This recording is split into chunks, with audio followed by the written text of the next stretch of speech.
Aunty ಏನು ಮಾಡ್ತಾ ಇದ್ದೀರಾ ಆಂಟಿ? ಇವತ್ತು ಪೂರಿನೂ ಸಾಗು ಮಾಡೋಣ. ಇದು ತೊಗರಿಕಾಯಿ ಇತ್ತು, ಅದು ನೆನೆ ತೊಗರಿಕಾಯಿ ತಗೊಂಡಲ್ವಾ, ಅದು ಸಾಗು ಮಾಡಿ ಪೂರಿ ಮಾಡ್ಕೊಡ್ತೀನಿ ನಿಮಗೆ. Okay aunty.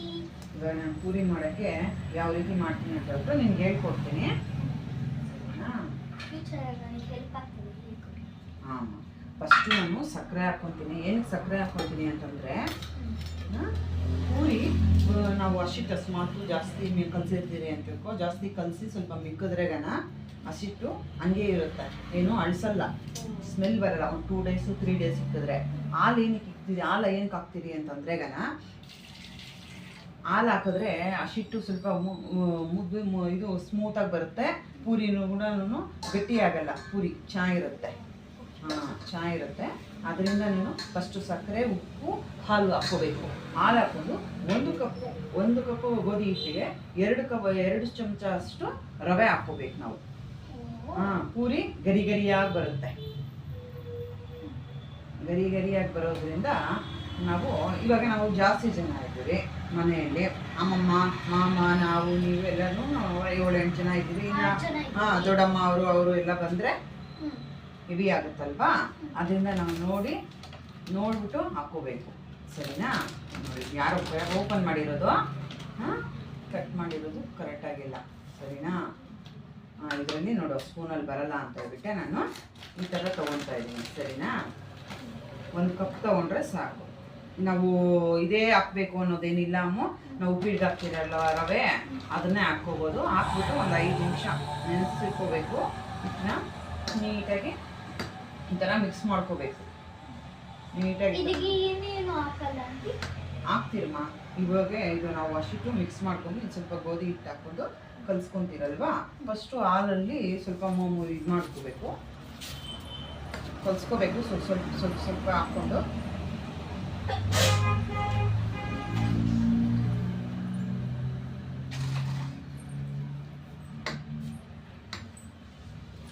ಇವಾಗ ಇದೆಲ್ಲ ಮಿಕ್ಸ್ ಆಗಿರುತ್ತಲ್ವಾ,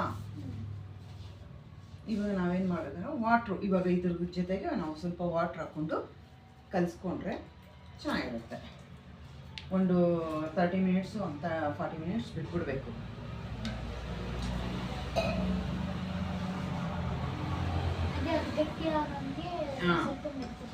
ಇವಾಗ ನಾವು ರವೆ ಹಾಕಿದ್ದೀರಲ್ವಾ, ಅದೆಲ್ಲನೂ ಇದಾಗಬೇಕು. ಇದಾದರೆ ಪೂರಿ ನೀಟಾಗಿ ಚೆನ್ನಾಗಿ ಬರುತ್ತೆ. ನಾನು ಮೈದಾ ಬಳಸಲ್ಲ. ಯಾಕೆ ಬಳಸಲ್ಲ ಅಂದರೆ ಮಕ್ಕಳಲ್ಲಿ ಕೊಬ್ಬು ಜಾಸ್ತಿ ಇದಾಗುತ್ತೆ, ಮೈದಾ ತಿನ್ನಬಾರ್ದು ಅಂತ ಹೇಳ್ತಾರೆ ಅಂದ್ಬಿಟ್ಟು ಮೈದಾ ನಾವು ಬಳಸೋಕೆ ಹೋಗಲ್ಲ. ಬರೀ ಗೋಧಿ ಹಿಟ್ಟು ಮಾತ್ರ ನಾನು ಹಾಕೋದು. ಇನ್ನು ಬೇರೆ ಇದು ಮೈದಾ ಹಾಕಿದ್ರೆ ಏನಾಗುತ್ತೆ ಅಂದರೆ ನೋಡೋಕೆ ಚೆನ್ನಾಗಿರುತ್ತೆ ಅಷ್ಟೇ, ಅಷ್ಟು ಹೆಲ್ದಿ ಇಲ್ಲ, ಅದು ಮಕ್ಕಳಿಗೆ ಹೆಲ್ದಿ ಇಲ್ಲ. ಅದರಿಂದ ನಾನು ಹಾಕಕ್ಕೆ ಹೋಗಲ್ಲ. ಸರಿನಾ? ಇವಾಗ ತೊಗರಿಕಾಳು ಎಲ್ಲ ಇದಲ್ವಾ, ಹಾಕಿ ಸಾಗು ಮಾಡಿ ಪೂರಿ ಮಾಡಿ ತಿಂದರೆ ಟೇಸ್ಟಿಯಾಗಿರುತ್ತೆ.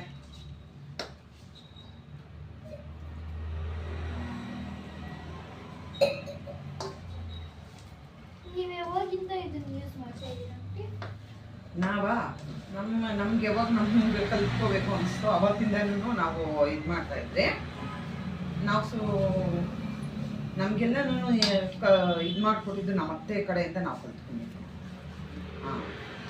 ನಮ್ಮತ್ತೆ ಮನೆ ಕಡೆಯಿಂದ ನಾವು ಕಲ್ತ್ಕೊಂಡಿದ್ವಿ. ಮುಂಚೆ ನಾನು ಕೂಡ ನಮಗೂ ಅಷ್ಟೊಂದು ಇದಿರ್ತಾ ಇದ್ದಿಲ್ಲ. ಇವಾಗ ಆಯಿಲ್ ಯೂಸ್ ಮಾಡ್ಕೊತೀನಿ. ಆಯಿಲ್ ಒಂಚೂರು ಹಾಕ್ಬೇಕಾಗುತ್ತೆ. ಆಯಿಲ್ ಏನಕ್ಕೆ ಹಾಕ್ತೀರಿ ಅಂತಂದರೆ ಅದು ಬಂಕ ಇರುತ್ತಲ್ವ, ನಮ್ಮ ಕೈಗೆ ಮೆತ್ಕೊಂಡಿರ ಇದರಲ್ಲಿರೋದು ಅಷ್ಟೇ, ಅಷ್ಟೊಂದು ಜಾಸ್ತಿ ಹಾಕಲ್ಲ. ನಾದ್ಕೊಂಡು ಸ್ವಲ್ಪ ಇದು ಮಾಡಿ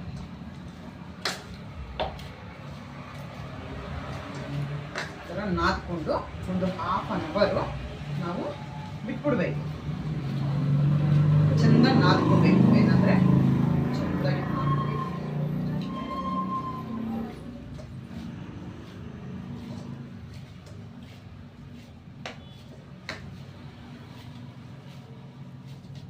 ನಾವು ಎಷ್ಟು ನಾದ್ಕೊಂತೀರೋ ಪೂರಿ ಆಗಲಿ ಚಪಾತಿ ಆಗಲಿ ಅಷ್ಟು ಚೆಂದಾಗಿ ಉಬ್ಬುತ್ತೆ. ಚಪಾತಿ ಕೂಡ ಯೂಸ್ ಮಾಡ್ಬೋದು. ಚಪಾತಿ ಕೂಡ ಈ ಥರ ಕಲಿಸ್ಕೊಂಡ್ರೆ ಒಂಚೂರು ಸಕ್ಕರೆ ಹಾಕಿದ್ರೆ ಏನಂತಂದರೆ ನಾವು 2 ದಿನ ಅಸ್ಮಾತ್ ಜಾಸ್ತಿ ಆಗಿ ಹಸಿಟ್ಟು ಹಂಗೆ ಇಕ್ತೀರಿ, ಹುಳಿ ಬರಲ್ಲ ಹಸಿಟ್ಟು. ನಾವು 3 ಡೇಸ್ ಅಲ್ಲ 4 ಡೇಸ್ ಸಿಕ್ಕಿದ್ರು ಕೂಡ ಹುಳಿ ಬರಲ್ಲ ಹಸಿಟ್ಟು. ನಾವು ನಾರ್ಮಲಾಗಿ ಕಲ್ ಸಿಕ್ಕಿದ್ರೆಗನ ನಾನು ಇದು ಮಾಡಿರೋದು ಟ್ರೈ ಮಾಡಿರೋದು ಪ್ರಕಾರ ಮಾಮೂಲಿ ಕಲ್ ಸಿಕ್ಕಿದ್ರೆ 2 ಡೇಸ್ಗೆಲ್ಲ ಹುಳಿ ಬಂದ್ಬಿಡುತ್ತೆ.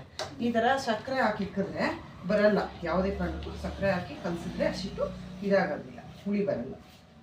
ಈ ಮೆಥಡ್ ನಿಮಗೆ ಕೂಡ ಚೆನ್ನಾಗಿ ಅನಿಸಿದ್ರೆ ಟ್ರೈ ಮಾಡಿ.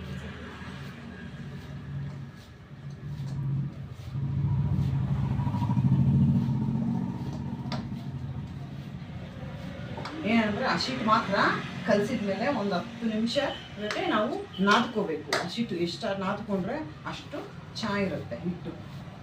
ಚಪಾತಿಗಾಗಲಿ ಪೂರಿಗಾಗಲಿ ಯಾವುದಕ್ಕೂ ಅಷ್ಟೇ.